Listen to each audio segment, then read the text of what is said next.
ನಮಸ್ಕಾರ ಸ್ನೇಹಿತರೆ. ನನ್ನ ಹೆಸರು ಡಾಕ್ಟರ್ ವಸುಧಾರಾವ್, ಮನೋವೈದ್ಯಳು.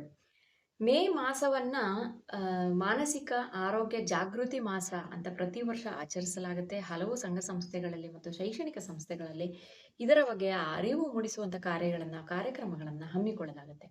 ಹಾಗಿದ್ರೆ ನೀವು ಕೇಳ್ಬೋದು, ಇದೆಲ್ಲ ನಮಗೆ ಬೇಕಾ? ಇದೆಲ್ಲ ತಿಳ್ಕೊಂಡಿರ್ಬೇಕಾ? ಎಲ್ಲ ನಾವು ಹಾಗೆ ಜೀವನದಲ್ಲಿ ಹೋಗ್ತಾ ಇರ್ತೀವಿ, ಎಲ್ಲದ್ರ ಬಗ್ಗೆ ನಮಗೆ ಅರಿವು ಜಾಗೃತಿ ಅಂತ ಎಷ್ಟೆಷ್ಟು ತಿಳ್ಕೊಳ್ಳೋದು ಅಂತ. ನಾನು ಇವಾಗ ಇದಕ್ಕೆ ತುಂಬಾ ಒಂದು ಸರಳವಾದ ಪ್ರಶ್ನೆಯನ್ನು ಕೇಳಿದ್ದೀವಿ. ನಿಮಗೆ ಒಂದು ಆದಾಯ ಅಂತ ಇದ್ದಲ್ಲಿ, ನಿಮಗೆ ಆದಾಯ ತೆರಿಗೆಯ ಬಗ್ಗೆ, ಆದಾಯವನ್ನ ಹೇಗೆ ಕಾಪಾಡಿಕೊಳ್ಬೇಕು, ಹೇಗೆ ಹೂಡಿಕೆ ಮಾಡಬೇಕು, ಈ ರೀತಿಯ ಒಂದು ತುಂಬಾ ಅಗತ್ಯವಾದ ಅರಿವು ಬೇಕಾಗತ್ತೆ. ಆದಾಯ ಇದ್ದವರಿಗೆಲ್ಲ ಆದಾಯದ ಬಗೆಗಿನ ಅರಿವು ತುಂಬಾ ಇಂಪಾರ್ಟೆಂಟ್ ಆಗುತ್ತೆ.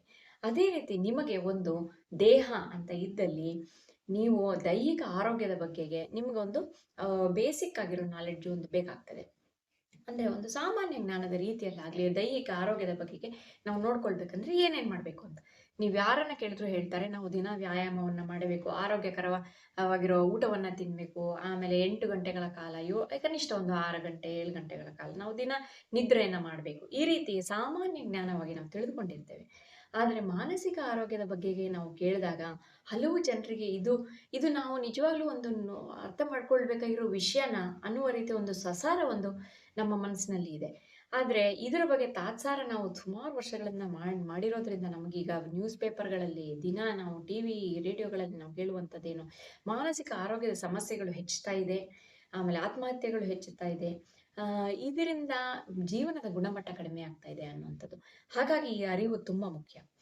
ವಿಶ್ವ ಆರೋಗ್ಯ ಸಂಸ್ಥೆ ಮಾನಸಿಕ ಆರೋಗ್ಯವನ್ನ ಯಾವ ರೀತಿ ಪರಿಭಾಷೆಯನ್ನು ಕೊಟ್ಟಿದೆ ಅಂತ ಹೇಳಿದ್ರೆ, ನಿಮಗೆ ಮಾನಸಿಕ ಯೋಗಕ್ಷೇಮವನ್ನ ಕಾಪಾಡಿಕೊಳ್ಳುವಂಥದ್ದು, ನಮ್ಮ ಸಾಮರ್ಥ್ಯಗಳನ್ನು ನಾವೇ ಅರಿತುಕೊಂಡು ಅದನ್ನ ನಾವು ನಮ್ಮ ಜೀವನದಲ್ಲಿ ಸದುಪಯೋಗ ಮಾಡಿಸಿಕೊಳ್ಳುವಂತಹ ಒಂದು ಶಕ್ತಿ. ಎರಡನೇದು, ನಾವು ಹೊಸದನ್ನ ಕಲಿತು ನಮ್ಮ ಬಾಳ್ವೆಯನ್ನು ಒಳ್ಳೆ ರೀತಿಯಲ್ಲಿ ನಡೆಸುವಂಥದ್ದು.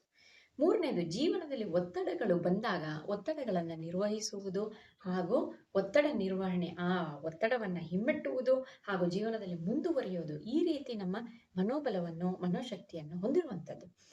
ಈ ರೀತಿಯ ಲಕ್ಷಣಗಳನ್ನು ಹೊಂದಿರುವುದೇ ಮಾನಸಿಕ ಆರೋಗ್ಯ ಅನ್ನುವ ಪರಿಭಾಷೆಯಲ್ಲಿ ವಿಶ್ವ ಆರೋಗ್ಯ ಸಂಸ್ಥೆ ಹೇಳ್ತದೆ. ಹಾಗಾಗಿ ಇಷ್ಟು ಇರಬೇಕಾದ್ರೆ ನಿಮ್ಗೆ ಇವಾಗ ಗೊತ್ತಾಗ್ತಾ ಇರಬೇಕು, ಇದ್ರಲ್ಲಿ ಯಾವುದೇ ಒಂದು ಪರಿಭಾಷೆಯಲ್ಲಿ ಅವರು ಕೊಟ್ಟಿರುವಂತಹ ಅಂಶಗಳಲ್ಲಿ ಯಾವುದೇ ಒಂದು ತೊಂದರೆ ಇದ್ರೂ, ಈಗ ನಮಗೆ ಒಂದು ಮಾನವೀಯ ಸಂಬಂಧಗಳನ್ನ ನಾವು ನಡೆಸ್ಕೊಂಡು ಹೋಗೋಕ್ಕೆ ಕಷ್ಟಗಳಾಗಿದ್ರೆ, ನಾವು ತುಂಬಾ ಸೆನ್ಸಿಟಿವ್ ಆಗಿದ್ರೆ, ಒಬ್ರು ಒಂದು ಏನೋ ಒಂದು ಟೀಕೆ ಮಾಡಿದಾಗ ತಗೊಳಕ್ಕಾಗದೇ ಇದ್ರೆ, ಆ ರೀತಿ ಸಂಬಂಧಗಳಲ್ಲಿ ಬಹಳ ಅಡಚಣೆ ಬರುತ್ತೆ. ಎರಡನೇದು, ನಮಗೆ ಈಗ ಹೊಸದನ್ನ ಕಲಿಯಕ್ಕಾಗದೇ ಇದ್ರೆ, ನಮಗೆ ನಮ್ಮ ಜೀವನದಲ್ಲಿ ಹಳೆಯದನ್ನೇ ನಾವು ಇರ್ತೀವಿ ಅಂತ ಹೇಳಿದ್ರೆ ಹಲವು ರೀತಿಯ ಚಟುವಟಿಕೆಗಳನ್ನ ನಾವು ಟ್ರೈ ಮಾಡ್ಲಿಕ್ಕೆ ಆಗದೆ ಇರೋದು, ಅನುಭವಿಸೋಕ್ಕೆ ಎಂಜಾಯ್ ಮಾಡ್ಲಿಕ್ಕೆ ಆಗದೆ ಇರುವಂತದ್ದು ತೊಂದರೆ ಬರ್ತದೆ. ಮೂರನೇದು, ಒತ್ತಡಗಳನ್ನ ಎದುರಿಸುವ ಸಾಮರ್ಥ್ಯ ನಾವು ಅಂದ್ರೆ ಸುಸ್ತಾಗ್ಲೇಬಾರ್ದು, ನಮ್ಗೆ ಬೇಜಾರಾಗ್ಲೇಬಾರ್ದು ಅಂತ ನಾವು ಹೇಳ್ತಾ ಇಲ್ಲ. ಆದ್ರೆ ಒತ್ತಡವನ್ನ ಜೀವನದ ಒಂದು ಭಾಗವಾಗಿ ಸ್ವೀಕರಿಸೋದು ಹಾಗೂ ಅದನ್ನ ಹೇಗೆ ಸಮರ್ಥವಾಗಿ ನಿರ್ವಹಣೆ ಮಾಡುವುದು ಹೇಗೆ ಅನ್ನುವ ಒಂದು ಕೌಶಲ ನಮ್ಗೆ ಬೇಕಾಗತ್ತೆ. ಇದು ಮೂರು ಇದ್ದಲ್ಲಿ ನಮ್ಮ ಮಾನಸಿಕ ಆರೋಗ್ಯ ಚೆನ್ನಾಗಿ ನಡ್ಕೊಂಡು ಹೋಗುವಂತ ಸಾಧ್ಯತೆಗಳು ಹೆಚ್ಚಿರುತ್ತೆ. ಈಗ ವ್ಯಾಯಾಮ ಮಾಡ್ತಾ ಇರೋ ವ್ಯಕ್ತಿ ಮತ್ತು ನಿಯಮಿತ ಆಹಾರ, ನಿಯಮಿತ ನಿದ್ರೆ ಹಾಗೂ ಒತ್ತಡ ನಿರ್ವಹಣೆ ಮಾಡುವಂತ ವ್ಯಕ್ತಿ ಆರೋಗ್ಯ ಚೆನ್ನಾಗಿರ್ತದೆ ಅಂತ ಎಲ್ಲರಿಗೂ ಗೊತ್ತಿರುವ ಸಾಮಾನ್ಯ ಜ್ಞಾನ. ಅದೇ ರೀತಿ ಮಾನಸಿಕ ಆರೋಗ್ಯದ ಬಗ್ಗೆ ಒಂದು ಸಾಮಾನ್ಯ ಜ್ಞಾನವನ್ನು ಬಳಸಿಕೊಳ್ಳಿ ಅಂತ ನಾನು ಕೋರ್ತೇನೆ.